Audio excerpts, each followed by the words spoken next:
What's up, everybody? It's Mr. Talkbox. Check it out. You need to like, subscribe. Come on and catch a vibe. Boy, DOA playlist. Let's keep it funky. YouTube family and YouTube world, I am back. I hope everyone is well and blessed. Like I always say, I know y'all getting tired of it, but I'm gonna say it anyway. Hope everybody's doing cool. Listen, I know y'all see this brother right here. You see that man right there? Yeah, you guys see this brother right here with the glasses, looking funky and greasy, and just stank and got all that stuff on that. Shonn, put your hands up, man. Put your hands up like this, Shonn. Let me see it. See all that grease in them? Them greasy fingers, man. Listen here. When I tell y'all I'm with one of my loved ones, man, we got a rich history, man, and I can't wait to share it with y'all. But I got one of the greatest guitar players of our generation. He's younger than me, and I'm so proud of this brother. Y'all show your love for this amazing, talented person, Mr. Shonn Hinton, a.k.a. Shonny B. What's up, little brother? Man, what's good, big bro? Good to see you, man. Man, it's better to see you, man. Better. Yes, sir. Man, how you doing, man? Man, I'm good, man. I'm well. I'm blessed. I'm alive. You know what I'm saying? Any day above ground is always a good day. You feel me? Man, let me say this, man. I tell everybody, man, I'm so glad that you taking out some time to hang out with your brother, man. I know how busy you are. I know you could be doing so many more things, man, but I'm glad you taking some time out just to come kick it with me, man. Oh, it's all good, bro. You anything for the big bro, man. Like you for real, big bro. Man, like, seriously. I appreciate it, man, and I love you to death, man. And I'm very proud of you, man. Shonn, man, you are not just a great guitar player, man, but you're a songwriter, you're a producer, you're an artist. Man, you have so many different things going for you right now, man, and I can't wait to get into some of these things, man, so people can really, I want people to really get to know who you are, man, as an artist, and as a sincere, just a sincerely great individual, man. So thank you, man. Thank you for hanging out with me, man. You been good, brother? I've been well, man. Seriously, really been good, man. I've been doing stuff outside of music, bro. You know what I'm noticing that I'm loving right now? Come on. Is interior design, dude. Ain't that crazy? I'm remodeling my crib, and I wanted each room in my crib to represent like somewhere I've been in the world, because I've been privileged to do that. And dude, I would go to Hobby Lobby and get lost in there for like hours, G. Not Hobby Lobby, dude. Hobby Lobby, G. Like seriously, I get lost in that. Because music is fun. I love music. It's definitely, it's my thing. It pays a bill, but it's something that I love. But when I put the guitar down and I close the laptop, like something that has nothing to do with music, but has everything to do with being creative, designing, man. Like I do that. I like to repurpose clothes, man. Like I be designing my own stuff sometimes that I wear. Wow. I mean, I know how to put stuff together, but like I wear bandanas now, and I'm working on this thing where each bandana has some type of significant trinket on there, you know what I'm saying, which make it significantly my brand, you know what I'm saying? So that's interesting, man. That's good, man. So just trying to, they said it was multiple streams that came out of E. You feel me? So it's like, come on, I can't sit on the gifts and the abilities. That's right. That's right. I agree, man. Listen, let's get into this. Shonn, tell everybody where you from, man. Where you from, bro? I'm from Milwaukee, Wisconsin. And if you know Eric Benet, he's from Milwaukee, Wisconsin. If you know DeMonte Posey, he's from Milwaukee, Wisconsin. If you know Speech from Arrested Development, he's from Milwaukee, Wisconsin. That's where I'm from. I was born in Rockford, Illinois, but raised in Milwaukee. So Milwaukee is home for me. I attended all of my schools there from daycare on up to high school. Milwaukee has been the stomping ground for me. Like that's where I honed my craft and met other great musicians. You know what I'm saying? So I hail from Milwaukee. That's dope, man. Yeah, Milwaukee is loaded, man. Y'all got a bunch of loaded clips out there, man. Great musicians, man. I mean, Yes. and diverse as well. Absolutely, man. We got this band here called De La Buena, and it's like pure, authentic, like Afro-Cuban. Like it just feels organic and great, man. So that's that area. Then you got this band by the name of Cigarette Break who gives you their spin on cover music, and they do parties, they do like funeral repasses, wedding receptions. I'm like, these bands is cold. So you got R&B, you got Afro-Cuban, you got rock, man. I mean, you just got everything, man. You got what is it called, retro or pop. It's a couple of them. I can think of the name. It's called My Girlfriend, My Digital Girlfriend, or something like that. I could be wrong. I'm gonna make sure I say it right. But this is all from Milwaukee. We loaded. We are loaded. We are absolutely loaded. Songwriters, Adi, my boy Adi Amore. We were in a band called Growing Nation together, which is one of the places where I got my stomping ground from playing the drums to playing the guitar. Is that where it started on drums for you? It started on drums for me, playing at my grandfather's church, Johnson's Temple, Church of the Firstborn. Wow. And me and my cousins would take turns playing drums. And my oldest cousin, Afton, he got tired of sharing the drums with all of us, so he learned how to play bass. Grandfather bought his first bass from one of his co-workers, and Afton learned how to play the bass. So I'm thinking I'm good. Then I got cousins under me that want to play drums. So I'm like, I want to learn how to play the guitar. I don't want to share the drums no more. So my mom bought me a guitar from a pawn shop. My grandfather showed me my first 3 chords, and I was hooked. After that, I was hooked. Like, it was like, oh yeah, I can put this down. And plus, I come from a family of guitarists. Like, shout out to my big cousin, Calvin McMillan. We call him Maine. I'll never forget, man. I remember being a shorty at church in Rockford when we would go visit our kinfolks in Rockford.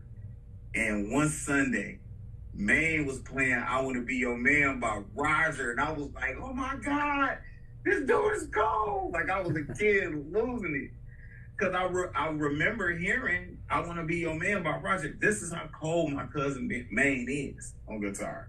Like, so that, my uncles who played guitar, like Mississippi guitar, like my brother, like they got 335s and whatnot, you know what I'm saying? My Uncle Nathaniel, who plays guitar, and they call him the preacher man, he had a quartet group called Reverend Nathaniel Johnson and the Soul Survivors. If that ain't no quartet name, G.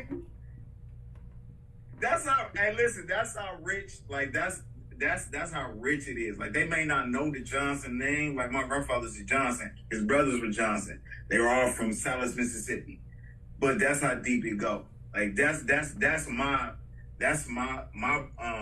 family tree. You know what I'm saying? Man, listen. Anything country, I yes, love sir. it. I love it. I'm from California, man, but I'm probably the most country's dude you gonna ever meet.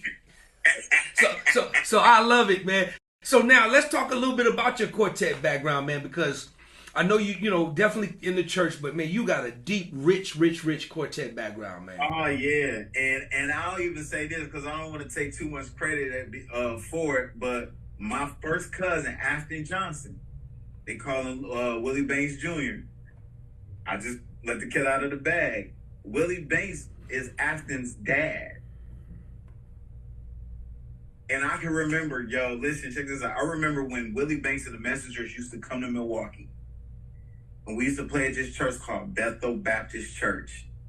And being an adult now, it makes me wonder, like, wow, how do we get get the opportunity to open up for Willie Banks and the Messengers. Like, we kids, G. Like, I'm like 13 years old opening up for the Messengers because that's Afton's dad. Afton, Willie Banks was so, whenever he come to the city, Afton always pulling up, and we all pulling up. We pulling up because they gonna get there the day of the gig. So when they get there, I'm watching Willie Reed tune his bass. I'm watching all of this, yo, like losing my shit. I'm like, I can't believe it. And then we open up for him. And then after we get through opening up for him, Willie Banks will have Afton stand up there with him the whole gig. Brother, I can't tell you, man. See, y'all don't understand. World, y'all don't understand, man. I'm a quartet junkie. I'm a junkie for it. This dude is talking about the Willie Banks and the Gospel Messengers. Y'all Google Willie Banks and the Gospel Messengers, and hopefully y'all understand. I don't know if they're gonna understand, Shonn. A lot of people will, but a lot of people gonna be like, man, DOA crazy. Listen, Willie Banks was one of the coldest. Somebody told me they called him the Iceman. Bruh, he was before, dude, he had the rings on every fingers. Yes, sir. He had rings on his thumb, every fingers, and I'm sure if he took his shoes off, he probably had rings on his toes. How tall was Willie Banks? By what, 7 feet, man? 6 something? 6.5, man, listen, he was listen, man. It was a concert that I was watching online, and I want to say it was North Carolina. They were singing I'm on the battlefield for my Lord. Remember, I am on. Of course, yes. And he started talking crap to the audience, and I'm dying. He was like, "Oh, I ain't gonna holler if I ain't keeping up enough noise. I don't like this kind of singing." And they was going. Hey, man, Willie Banks was lightweight, a pimp. He was lightweight gangster. He was so cold. Hey, man, I still watch. I'm on YouTube all the time, in Quartet World all the time, man. Every day. Sometimes too long. Sometimes the day gets by me. I'm just watching it because it takes me back to that time when I was a kid, man. I remember the first time I saw the Gospel Giants. It was just the battle of the Giants, and where you had Willie Banks and the Keynotes and the Jews and the Violinaires and the Dixie Hummingbirds, and they all would literally be battling for the trophy, man, to see like who was the coldest of the night. And man, I remember going to one show, seeing Willie Banks, and I'm telling you, man, they broke the house down. I'm telling you. Just like they just did with my cousin. Did you see that on YouTube? I saw your cousin. It's funny you talking about that, man, because I was gonna call you about that and get the deal and find out the story with that, man, because he remind me so much of Willie Banks, man. So that's his father. Yeah. Blown away, man. He's ridiculous. Yeah. Man, listen, Afton. We had a group when we were shorties. We were called the Young Gospel Travelers. That's what we called ourselves. Afton had always sounded like his father. And we used to do a lot of his daddy stuff. Like, we used to open up with For the Wrong I've Done. Ooh. We used to do Things I Can't Change. Ooh. We used to do God Will Take Care of His Own. God is Still in Charge. That's still one. We just did that with Afton when they had this thing called the Easter Bash, and it was the Canton Spirituals. Afton, he has a group called the Levites, and my cousin Neil Roberson, Big Neil, and Afton did God is Still in Charge. Listen, man. Okay, we got so much to talk about, man. But we can be on this the whole interview. Yeah, I know, right?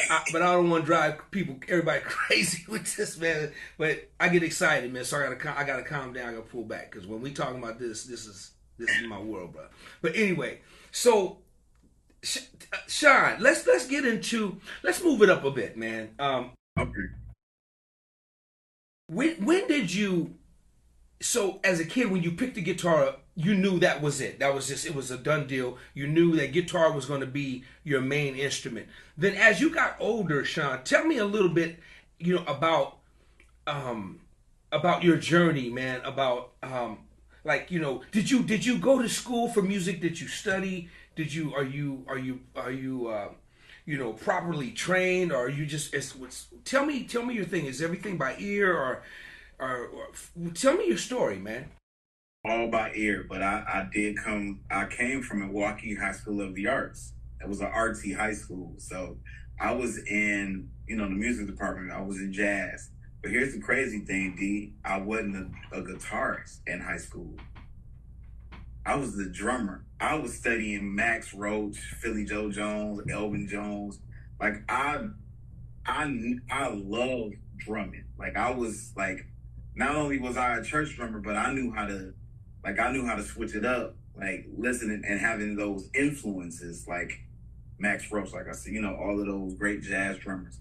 My jazz instructor didn't know me as a guitarist.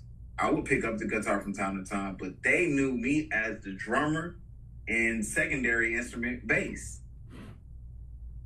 Long as I knew how to play F jazz, that's all he needed me to know. And then everything else, I would learn. I would listen to the record, like Autumn Leaves. I would listen to Autumn Leaves, and I could play it on bass as well as play it on drums, because I was in two different jazz combos. You guys crack. I'm just, man, you youngsters, man.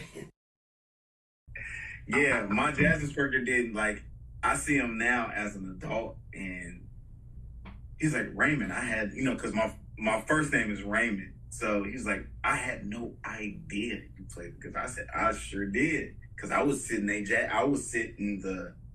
they had a guitar class for jazz guitars. I would sit in there and watch.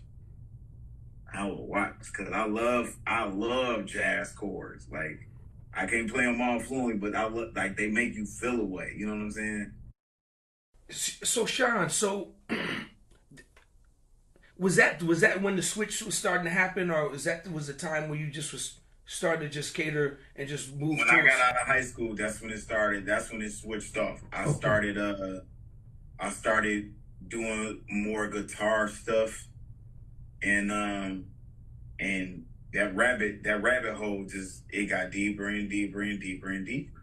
I was playing with Growing Nation. I was playing with Cigarette Break, Black Elephant, all acts from Milwaukee. You know what I'm saying? So I was honing my craft, and then I had already made the transition from being the drummer at my church to being the guitarist at the church. Okay. I'm really listening to music. So, and I knew I wanted to do it for a living. And at the magnitude that I'm doing it now, I knew I wanted this. As a kid, I knew I wanted it. Didn't know how it was going to happen. Okay. I'm from Milwaukee. That's good. Let's go right there. So Shonn, you're not that guy who relocated, moved to LA or New York. You stayed right there in Milwaukee and developed your whole professional career. Is that right? No, not quite. Because Okay. I moved at like around 2011. I moved to California for I want to say 2 years there. Ended up not working out, and I came back home. But hold on, Shonn. But even before you moved, I remember when you came to LA. Yeah. But before you came to LA, you were already there, right? Well, like musically, you mean? Yeah. Yeah. So I honed my craft definitely in Milwaukee. I honed my craft there. Yeah. Okay. So you moved to LA, and then what happened? You want to hear something to be, if I can be just honest. Please do. Nothing happened, man. I moved out to LA to see if I could make something happen, if I can get something shaking. Because everybody was like, yo, LA is a place to be, and ain't a whole lot of guitar players there. Dude, you should go to LA. And I moved to LA for a couple of years. I worked hard. I tried to catch. I caught a few things here and there, but it wasn't nothing to keep me there and okay. And my son was getting ready to start high school, so I wanted to be home for his freshman, sophomore, junior, and senior year. Anyway, so I'm like, look, I'll just come home. But I didn't sit idle at the house. You know, a person that would get discouraged would come back to where they're from and fall into the state of depression. I didn't. I was like, yo, now I while I learned a few things from some people, you know, I brought it back home and was as equally inspired. Okay, so Shonn, I'm trying to get my time frame right, man. Okay, So I'm sorry, I'm messing you up. I'm sorry. No, it's me because I'm trying to remember now. Did you end up going back to LA? Did you go back? No, so 2000, I want to say it was either 2010, 2011. I moved to LA. It didn't work out, and then I came back home. I came back home. At the time I was out with John Legend. Right. So okay. So when you moved to LA, you were playing with John Legend, right? Yep, I was. So I had already had the Mary J. Blige. Okay, so that's okay. So let's go back to my thing now. But you got all of that while you were living in Milwaukee. Yes, Okay. absolutely. So my question is this. So now we're straight because we knew each other then. I was getting twisted. I'm like, wait a minute. When I met you, you was playing with John, and let's back it up. So you didn't move to LA to start your professional career. You already had a professional career. I already had a professional career. Yep. See, so you didn't do so. I'll use myself. I moved from Sacramento to LA to start my professional career. When I was living in Sacramento, nothing was happening for me. So things didn't happen for me until I relocated. But you were already doing your thing while you was in Milwaukee, correct? Yeah, absolutely. Yep. Good. Okay, now we straight. So you moved to LA because I remember when you moved to LA. I remember that. And I remember when you know what you stayed a couple of years and then you end up going back. I remember the run. But tell me how it happened, man, while you're in Milwaukee, right? How did you that's where all your professional career started, right? Yeah. What happened, man? Did somebody turn you on? Did you audition for John? How did you living in Milwaukee get a humongous gig with John Legend, Mary J? I think one led to another, but what was the breakout, man? Okay, so let's talk about the John one. I'm from Milwaukee, Wisconsin, but because I have built a name for myself professionally, and this all stems back in 2004. My first introduction to the world of R&B music was with Dave Hollister. From Dave Hollister, I did Kelly Price. From Kelly Price, I did Glenn Lewis. From Glenn Lewis, I did Mary J. Blige. I got the Mary gig because of Rex. I met Rex in Milwaukee, 2002, playing with this group called Jersey Ave, which was a group from Milwaukee. Heard him play, met him in Nissan, and told Rex I was trying to make a name for myself in Chicago. That opened up a door. I'm thinking I'm finna do work in Chicago. And he called me with the Dave Hollister gig. So that turned into me beating other artists until the Mary J. Blige thing came, and Rex was like, yeah, you about to get a phone call. From Mary, I did Angie Stone to Jill, because I got the Jill gig from Adam Blackstone. He called me. I got the John Legend gig from Questlove. Questlove remembers me from the Heart of the City tour rehearsals with Mary and Jay-Z. Quest was he was MDing Jay-Z's portion of the show. And when he found out Spanky was my godfather, we locked in, it was cool. He was real cool, man. He was sending me music. I was getting a musical education, but he let me hear the Al Green album before it dropped with Spanky on it. That's how I got the John Legend gig though. Quest. He called me, he was like, Shonny B, you wanna do you wanna play with John Legend? I was like, yeah. Yep. So, okay, now we straight now, man, because I'm like, okay, 2011, no, when I met you, dude, you was you was rolling. So I get it, man. You were rolling real heavy in 2004, basically. 2004, was that kind of the start of it? You said with Dave Hollister in 2004? Yeah, no, I'm sorry, 2002, because Mary was 2004. Okay, so 2000 was Dave Hollister. Got you. 2002. Privilege tour. That was Dave Hollister, Kelly Price, Glenn Lewis, Black Coffee. That was crazy.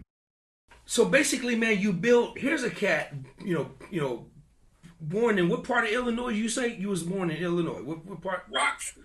Okay, but your whole life was raised in Milwaukee, correct? In Milwaukee, Wisconsin. Yep. So man, here's a dude from Milwaukee. Because what cats are doing now, and dude, they're doing it the correct way. I know a lot of all the guys. Chicago is basically taking over the music industry right now. Just like there's so many guys out in LA that's just dominating, and they're doing their thing. So a lot of guys are relocating to go to that situation, to go be in that position, or going to that place to make it happen. But here's a dude, local homeboy from Milwaukee, and I'm watching you, man. I've been watching you, and you're doing so many things, man. And I see you, doing the national anthems at all the games and doing just some crazy stuff right there in your city, man. So you gotta be like a local hometown hero in your own community, man. I know. Tell me a little bit how they treat you and how they support you in your hometown, man. From being from Milwaukee, that I know you're proud of, Brute. Oh man, they really treat me nice here, man. They treat me nice. Like I'm involved in quite a bit, you know what I'm saying, and I'm grateful to God for it. It feels good. I don't know.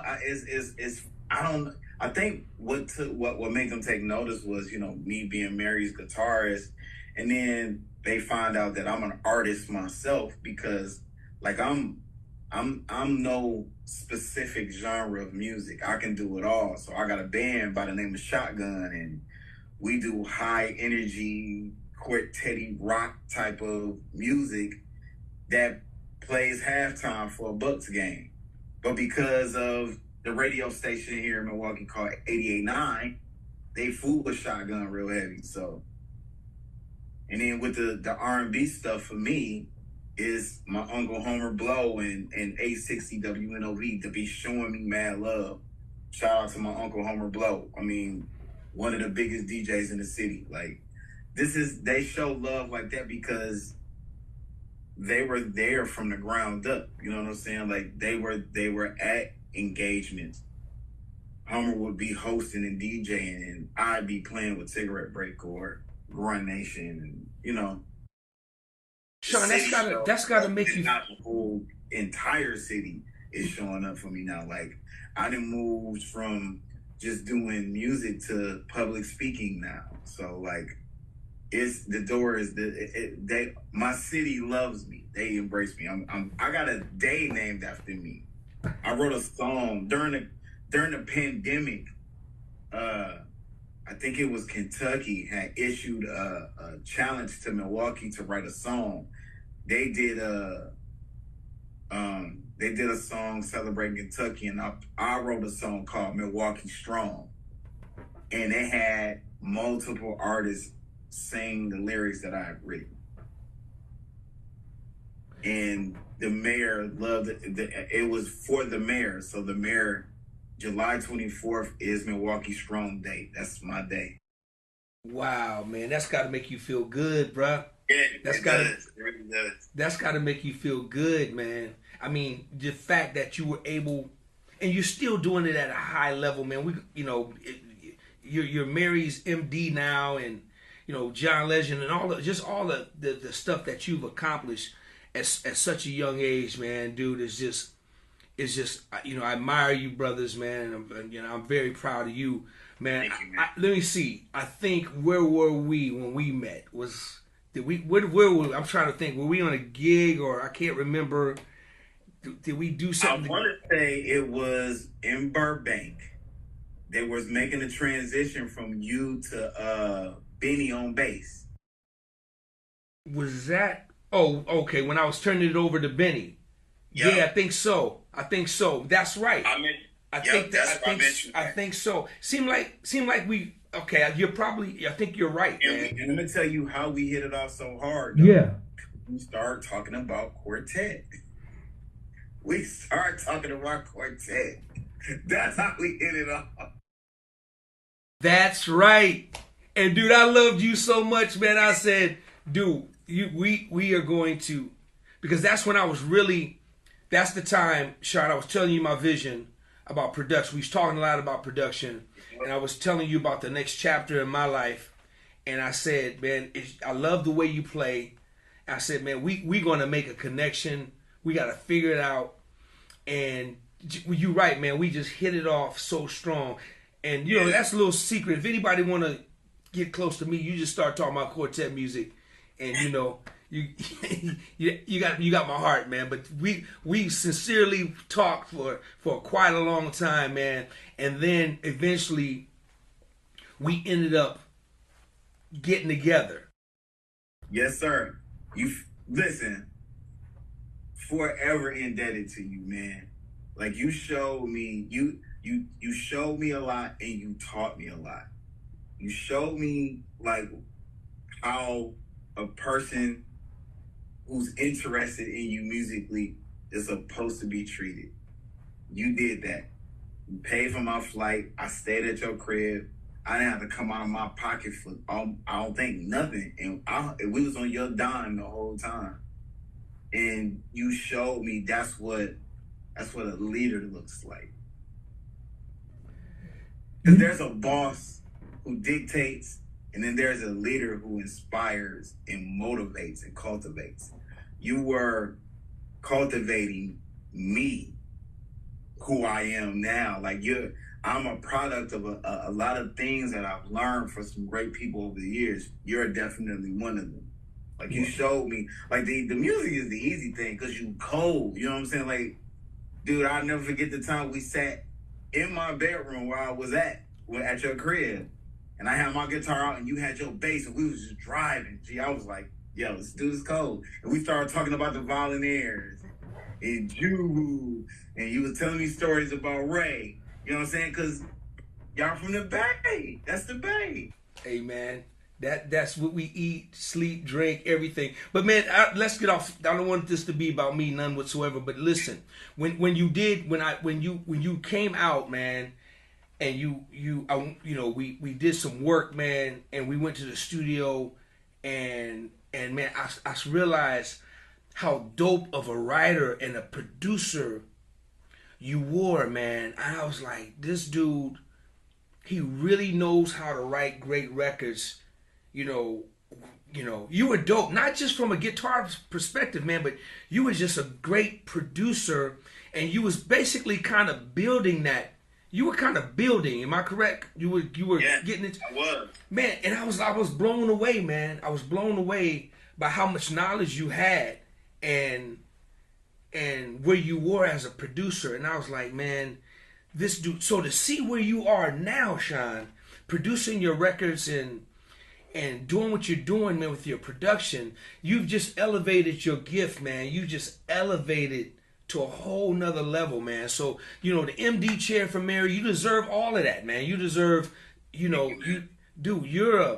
a young legend in your own right, man, to your own peers and people in your generation, man. You're that guy, man. You're one of those guys that you're a leader. You're a leader yourself, man, and you're doing it. You're doing a hell of a job with it. And your guitar stuff, man. So I always admire the way you play guitar because of the quartet influence. You know, I heard Spanky. I heard Jubu. Yes, sir. I mean, yes, sir. I was like, this dude is absolutely amazing, man. I was so blown away by your gift. And then not only that, man, you singing your butt off, bruh. You singing. Dude, you doing it, man, at a whole nother level, man. And I brag on you all the time. You know, some of my younger cats, that guitar players that I mentor, man, you're always mentioned. I tell people to go, tell them all to go study this cat, go watch him, and go hear his story, man. So I'm really, really proud to see your growth, man. And you've traveled the world, man, at a young age, man. And it's such a blessing. It's such a wonderful blessing to be able to have that, man, and to see you where you are right now in your career, man. Dude, I'm so proud of you, man, for real. Thank you, man. I appreciate it. I really do. Thank you. I'm the goal is to stay consistent. and that's all I'm on. I'm trying to stay as consistent as I possibly can, and by the grace of God, it's still happening for me. So thank you, I appreciate it. Now let's talk about what it is you're doing now musically, because I want to touch on some of your public speaking stuff. But musically, right now, today, where's Shonn Hinton? I know you just talk about the project that you just released. Okay, so it's funny. I just dropped a single on was September 6th. Prior to that, I dropped, so every 30 days I'm dropping new music. I'm dropping a new single every 30 days. When I say I got it stacked, I'm covered for a good year now. I've been like, I have it already uploaded. I did the artwork and everything, man. And I challenged myself to write every day and to drop music every 30 days. That's a challenge that I issue to myself because, again, the goal is to flex, to work out that consistency muscle. Can't say that I do this for a living if I'm not doing it every day. You know, it's so much more than just playing guitar. It's me sitting in front of this computer with my MIDI controller and my studio mic and me making music, and while the music is being made, the lyrics are being written in my head. And so once I'm comfortable enough where my music is, I'll start to lay it what starts out as a scratch vocal until I'm just in real time trying to get it as clean as I possibly can. So every 30 days you're dropping a single. Let's so the people will know, okay, what's the purpose? Why are you dropping singles every 30 days? I'm building the catalog. I'm building the catalog, so I'm thinking about, one of the things that I'm thinking about is, you know, when they start getting into the sync licensing fees and stuff like that, like I could totally hear some of my music being played on television shows or movies. You know what I'm saying? Like, I'm thinking about that. You know, like albums are cool, but if we look at if you know, if you Beyonce, they're going to buy an album. You know what I'm saying? Like if you Lady Gaga, they're going to buy an album. And not to say that I don't make albums, because I do. I love it. I just dropped an album on Valentine's Day called Art. But the singles, like, that's gonna lock your attention for the next 3 minutes, 30 seconds up to 4 minutes. You know what I'm saying? Like, I know people's attention span ain't as long as it used to be. You know what I'm saying? So you gotta catch them. I dropped that album on Valentine's Day for me, because I was sitting on a tour bus and I was playing music for people, and they was like, dude, why you ain't dropping this music? And this was before I had all of the features on there. So just the bare bones of the art LP was, people felt was good enough for the world to hear.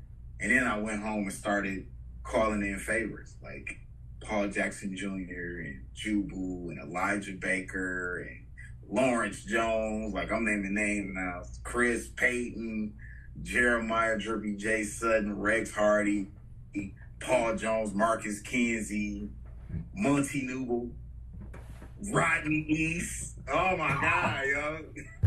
My boy Bam. Oh my God. What is his name? We did a song called Loving You. They call him Chico. Wait, like him, trying to think who else. Jermaine Poindexter, Steve Freeman. Oh my God, it was just awesome. That was an awesome album. That was for me. That one was for me. My boy Q, Quentin, who did 9035 with me. That album was for me. I wanna, like, I could still listen to that album now and be like, yes, this is it. Like, this was love. This was love personified. Let me tell you something, man. You all the names and all the people that you have on your project, man, it says a lot about who you are. It says a lot about who you are. Even before, you know, even if you don't even listen to the record, the fact that these people, these brothers and people came and supported you, man, and showed you love on your record just shows what kind of man you are, man. Because I mean, you're a special brother, man, to be able to collectively draw that kind of talent together to be on one body of work, man. It shows. I know, man. God is good. Hey, bro. Oh, and I forgot it was Jonathan Dubose. He was on there too. Hey, man. Interview over.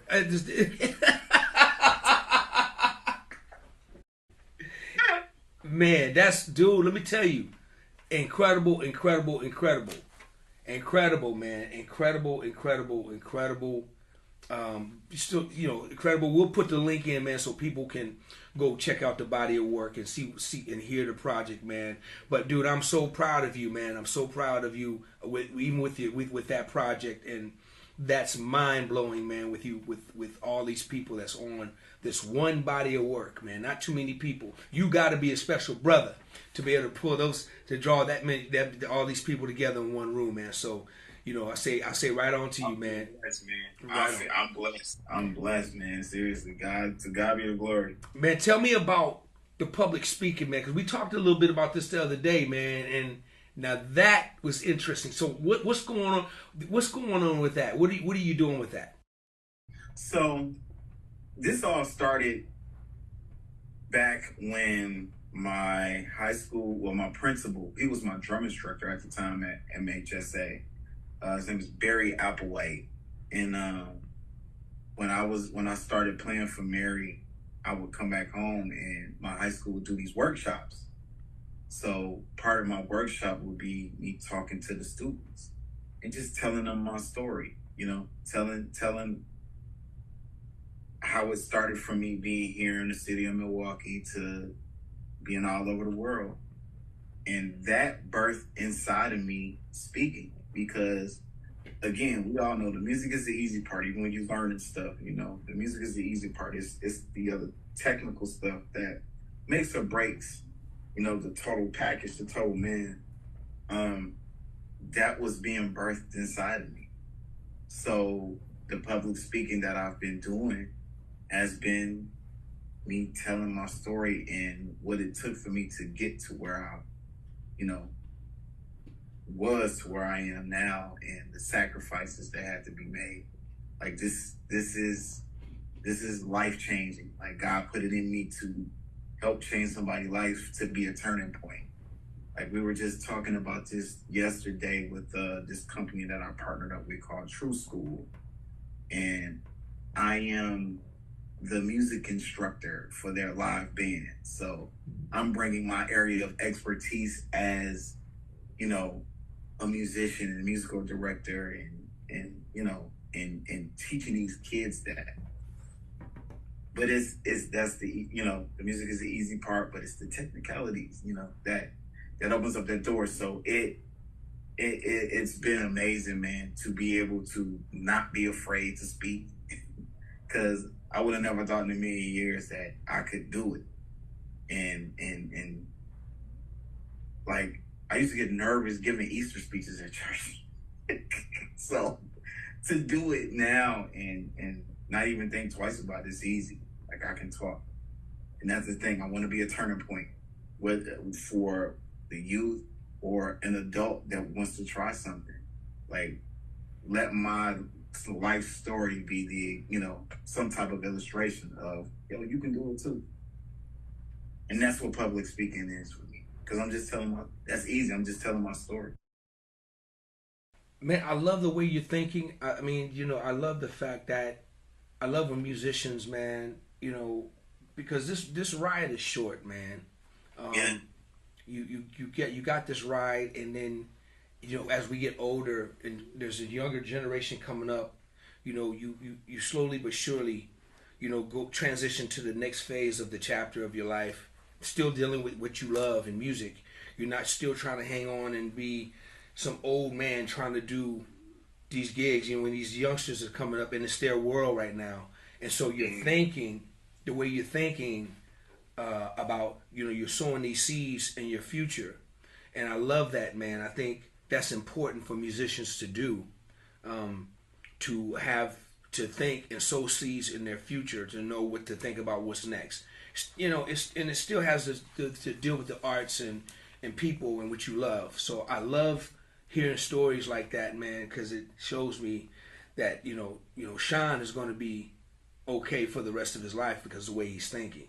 When I hear this, but you know what I want to do, man? I want to back up. I want to go back. Okay.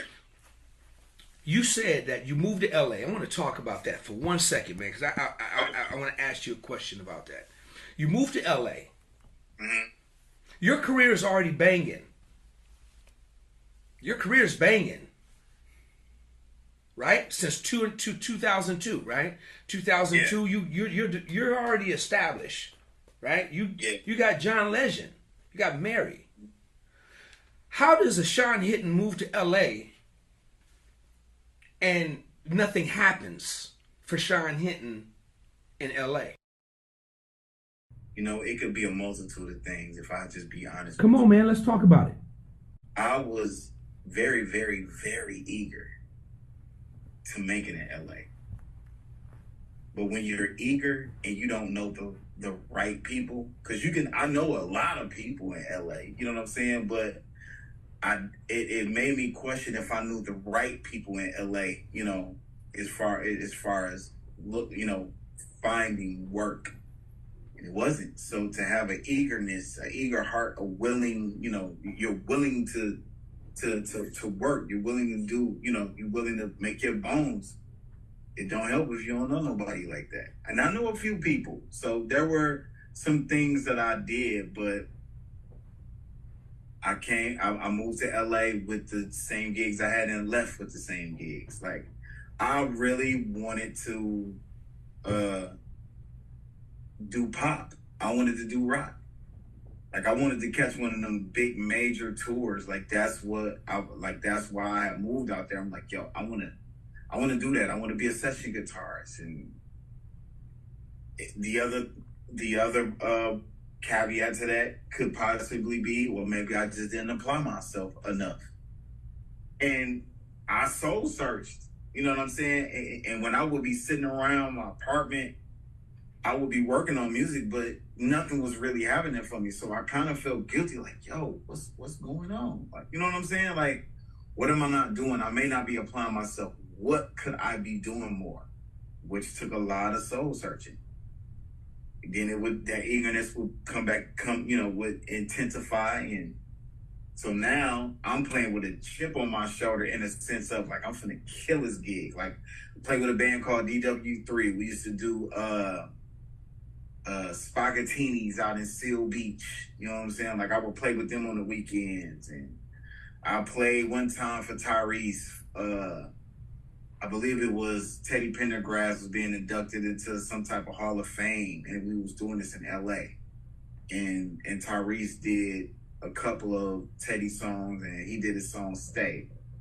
But that was it. Like, nothing else. So, like, I was burning daylight out in California. Like, I really was. It's expensive to live out in California, too. And then I think that the good thing that I could take away from California, honestly, was every weekend I was going to Disneyland. Every weekend, G. I had never, ever been to Disneyland a day in my life until I moved out to California. I was going Friday night. If I didn't have no gig with TW3, I was at Universal Studios on Friday. Saturday, I was at Disneyland. And I had a plug, too, so I was good.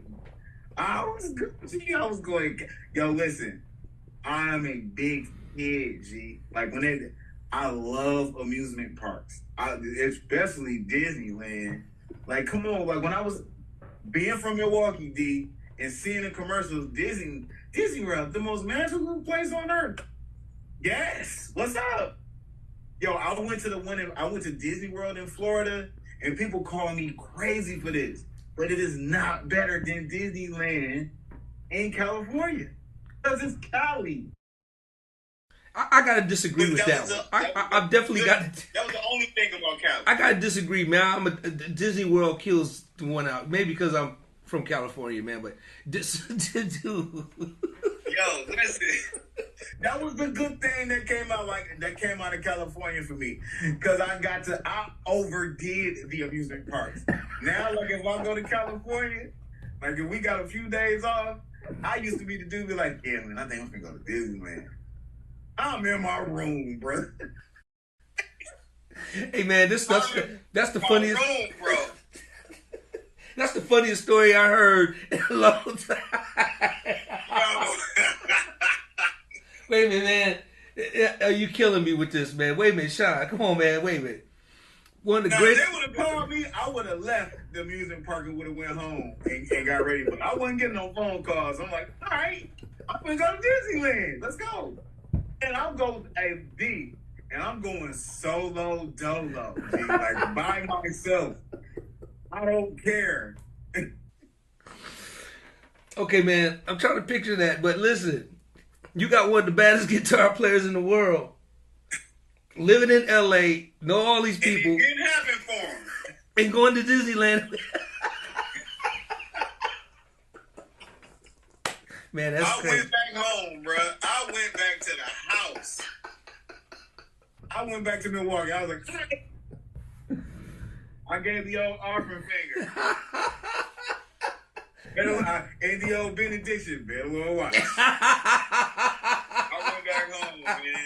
went back home, man. And I think it's almost safe to say that's when it really started to take off for me at the crib, because that's when I said, okay, cool. I'm about to drop an album. I'm about to embrace artistry. And I did. I embraced artistry. I took the song that we wrote together, Dedicated, remember Dedicated? I remember, man. And I dropped that on the Love Story album. That was my first album I dropped. That was 2013. And I got big with the studio bug. So now I'm like, I'm going. But then I was trying to think like a label, so I was like, okay, pace yourself. You don't want to drop.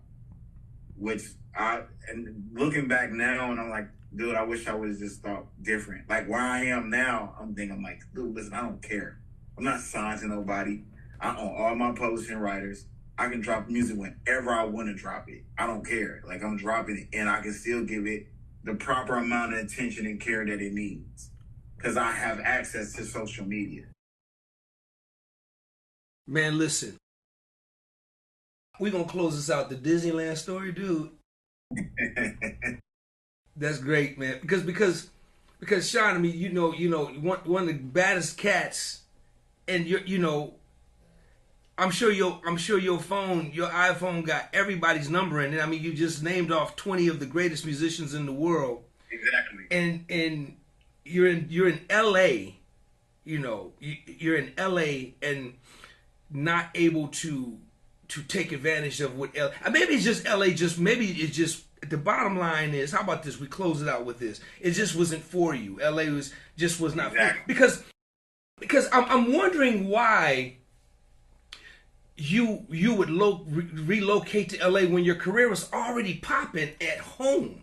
Was it, it wasn't like you was looking for work, because you were already working, bruh. You were doing major tours. People go to LA to find work, but you're on top of the mountain, man, already.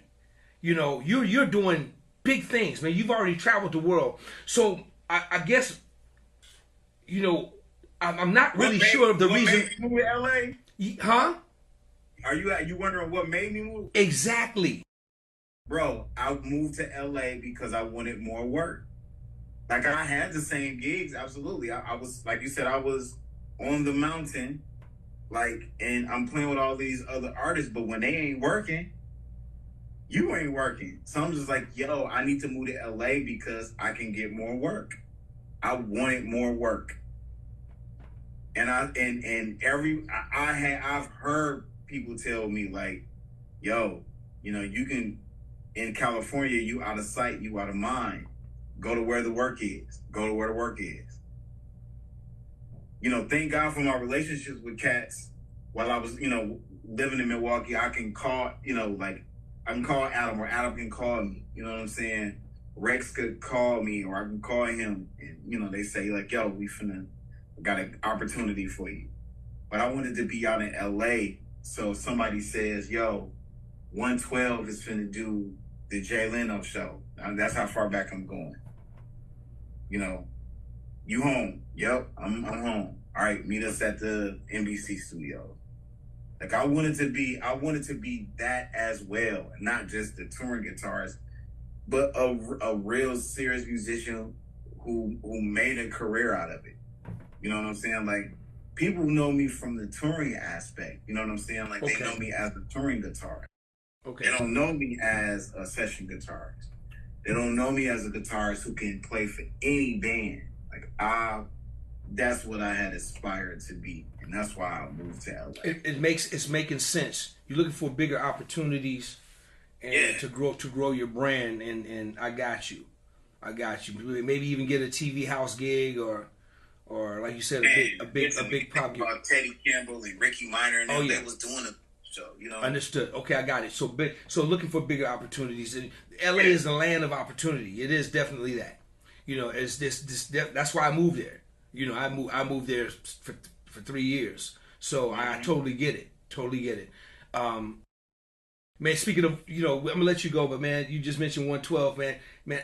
The other day, man, I was listening to "Girl Like You." Remember "Girl Like You"? Yes, sir. The record you played on. Hey, man, dude, and y'all let me sing on that boy too. Man, you singing on it, you playing guitar on it, but it's crazy, man. Did you ever hear the version that Dave Hollister did? No, can you send it to me? I'm gonna send it to you, man. In fact, I'll put it in the link. So it's 2 versions. One with Slim, and it's from 112, and this one with Dave Hollister. And you gotta let me know which one is your favorite, man. It's a toss up. I'm already knowing, dude. I love Q. I mean, I love Slim. I love Slim. That's my boy. I love him. I used to play for 112. But bro, listen, Dave Hollister. Without even hearing it yet, I know Dave bodied it. I know he bodied it. I know he did. That's his lane. That's Dave's lane. That's Dave Lane, man. Please send me the link. Man. Hey, man, listen, man. I had so much fun. Dude, you made me laugh, man. I'm going to call you about the Disneyland thing, man, because I want... Oh, yeah, come on. Yeah, I see you like a big kid. One of the greatest guitar players. Y'all listen, imagine this dude is one of the greatest guitar players in the business going to Disneyland because he can't find work in LA. That's crazy. I was kicking it, G. I was kicking it. I went on dated rides. Like the ride with Michael Jackson. Like this music was already out. Like I was like, oh, and it was, and for nothing else, bro, just the feeling of nostalgia. I was in heaven. You could have killed me, and I would have been like, all right, I'm good. That's how I am. I was, bro. Man, listen, man, dude, I love you. You crazy, man. I love you too, big bro. Hey, Shonn. Tell everybody how they can find you, man, and follow you on all your platforms, man. Yes, follow me on Instagram. It's Shonn Hinton, SHONNHINTON. That's TikTok. Somebody hacked my Facebook page, so I'm going by my first name on my new Facebook page, which is Raymond Hinton. Yeah, that's it. Whatever Twitter name is, whatever it's called now, that's still mine. It's still Shonn Hinton. So you type in Shonn Hinton, that's SHONNHINTON. That's where you'll find me. Even wherever you stream your music at, just type my name in and you'll see everything that I got. That's Tidal, that's Spotify, that's Apple Music, that's Google Play, that's wherever. You know what I'm saying? It's everywhere. Y'all go follow my brother. I'm telling you, see what he's doing. I mean, he's been on just some of the biggest tours in the world, man. Y'all was that last Mary tour, man. Good Morning Gorgeous, yes sir. Man, dude, y'all was killing so hard, man. Now, were you MD in that tour? No, God rest the dead. Daniel Jones was the MD for that tour. That's right. Oh my God. Daniel Jones was there. Omar right. put the band in. That's right. Put the band together, and Omar Edwards and Daniel Jones ring music. Yeah. I was happy to be a part of that though. Yeah. Because there was certain stuff that Omar and Daniel would have me do after rehearsal was over. And we was recording. So we was putting that show together, and I was watching magic being created before my eyes, man. Wow. And I played a part in it. Man, shout out to Daniel. Rest well, brother, and your family, man. People are still praying real hard for your family, man. So, Yes, sir. Yes, sir. But listen, man, dude, I love you, man. Thank you, man, for hanging out with me, man. I really appreciate this dope conversation, man, and hanging out with my brother, man. I appreciate you. Man, I love you, bro. I love you. Man, I love you too. And anything you ever need from me, man, just pick up the phone. You know, I'm just a call away, man. All right. Say less. The world, give it up for my dude, Mr. Disneyland himself, Shonn Hinton, aka Shawnee B. Give it up, y'all. Yes, sir. Yes, sir. Yes, sir. DOA playlist. Let's get the